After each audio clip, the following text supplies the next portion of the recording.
गुरु माता को प्रणाम। मैं अपने मम्मी के विषय में उनकी समस्या के बारे में आपको बताना चाहता हूँ। तो ये बात है आज से 5 साल पहले की। मतलब घर के बाहर शिवलिंग पर उन्हें एक कलावा बंधा हुआ था। तो जिसको इन्होंने जब खोल दिया तो 6 महीने बाद नवरात्र में उन्हें लगा कि जैसे ज़मीन हिल रही है, उनका सिर आगे पीछे होने लगा। तो उनको ओझा को दिखाया गया, जो हमारे स्थानीय ओझा हैं उनको दिखाया गया। तो उन्होंने कहा कि कुलदेवी हैं, इनके शरीर पे आ रही हैं, और कुछ बताया, कोई क्रिया के विषय में भी कुछ बताया।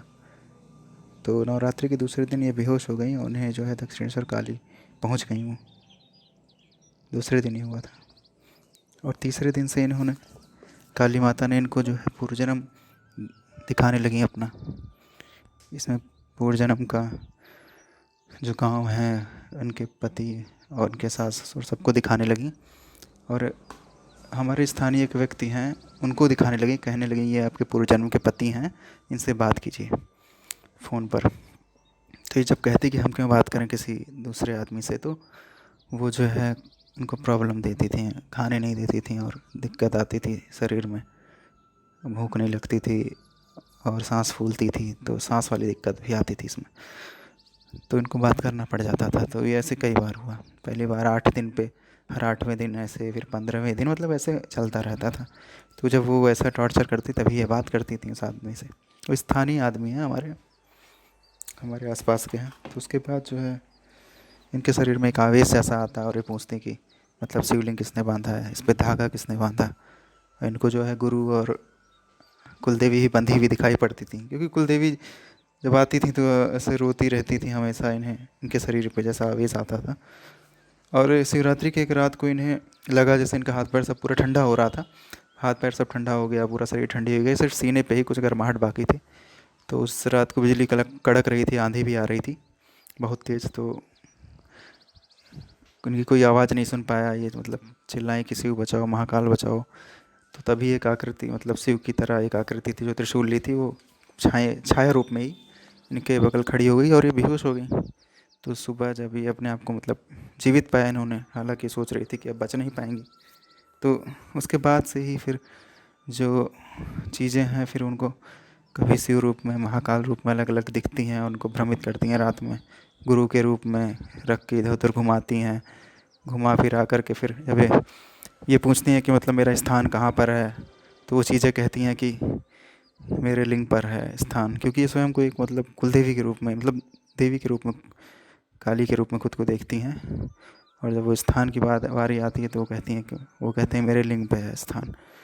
तो ये लिंग पे स्थान देते हैं, और वो चीज़ें जो हैं फिर धीरे इनका शोषण भी करने लगी चीज़ें, शरीर पे दबाव मार देती थी और इनका शोषण करती थी। इससे इनका वेट भी घट गया लगभग 13 किलो।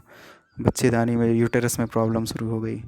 तो कई दिक्कतें उससे शुरू हो गई, सांस की दिक्कत भी होने लगी। तो हालांकि इनका ईसीजी, एंडोस्कोपी, ब्लड प्रेशर सभी जांचें हो चुकी हैं, अल्ट्रासाउंड पेट का सब नॉर्मल है। रिपोर्ट में कोई दिक्कत नहीं है, मेडिकल टर्म में सब कुछ नॉर्मल है। लेकिन हालांकि सब दिक्कतें काफ़ी हैं इनमें, लेकिन रिपोर्ट में कोई दिक्कत ही नहीं है। तो यही सबसे बड़ी प्रॉब्लम है कि सब कुछ होते हुए भी, सब कुछ नॉर्मल होते हुए भी कोई चीज़ नॉर्मल नहीं है, बहुत दिक्कतें हैं शरीर के साथ। तो ये ऐसा भी नहीं है कि पूजा पाठ ही बहुत समय से कर रही हैं। गायत्री की पूजा इन्होंने लगभग 20 साल से तो की ही है, गायत्री की पूजा। और दक्षिण काली के मंत्रों का जाप किया लगभग 5 लाख। फिर आपसे भी दीक्षा ली है और 3 महीने हो गया दीक्षा लेकर के जाप करते हुए। तो इसमें ये सब चीज़ें अभी भी इनके मस्तिष्क पे हावी रहती हैं। और हालांकि इसमें कुछ सुधार भी हुआ है, लेकिन ये भी चीज़ें अभी भी हावी होने की कोशिश करती हैं। और काफ़ी कुछ है जो समझ नहीं आता है क्या ये सब एक। तो गुरु माता आप यही बताने की कृपा कीजिए कि ये है क्या चीज़। एक पेट की ऊर्जा जो घूमती है गोल गोल, ऊपर चढ़ती है सीने पे तो सांस फूलती है, फिर उसके बाद उल्टी उल्टी सीधी चीज़ें, मतलब कि ऐसी चीज़ें जो लगता है सत्य है लेकिन सत्य नहीं है, ऐसा भ्रम बन जाता है। मन मस्तिष्क में ऐसे ही सब समझ में आता है, दिखाती रहती हैं चीज़ें, कुछ स्पष्ट नहीं होता। तो ये सब चीज़ें होती रहती हैं। आप इसके विषय में बताएं कि है क्या। और ये जो ऊर्जा पेट से चढ़ती है, सीने से होकर सिर पे जाती है, एक वो है, एक पीठ के पीछे से एक ऊर्जा जाती है जो पीठ के पीछे से रीढ़ की हड्डी से ऊपर सिर पे जाती है। वो मतलब एक दो तरह की ऊर्जाएं हैं इसमें। एक पेट से चढ़ती है ऊपर, वो दिक्कत करती है, सांस फूलाती है, सीने पे जाती है, फिर ऊपर माथे पे आती है और मति भ्रमित करती है। एक पीछे से चढ़ती है, रीढ़ की हड्डी से होके वो सिर पे आती है, उससे खैर कोई दिक्कत नहीं होती है। तो इन दोनों ऊर्जाओं ने एकदम खिचड़ी बना के रखा है, समझ नहीं आता है क्या। इनको खुद को नहीं समझ में आता और मुझे तो समझ में ही नहीं आना है। तो आप बताने की कृपा करें कि ये सब चीज़ें हैं क्या, मार्गदर्शन करें और जो भी कुछ हो आप स्पष्ट करें ये चीज़ें हैं क्या, क्योंकि आप मार्गदर्शन करेंगे तभी सब सहज होगा। तो बस इतनी ही बात है। सादर चरण स्पर्श गुरु माता नमस्कार।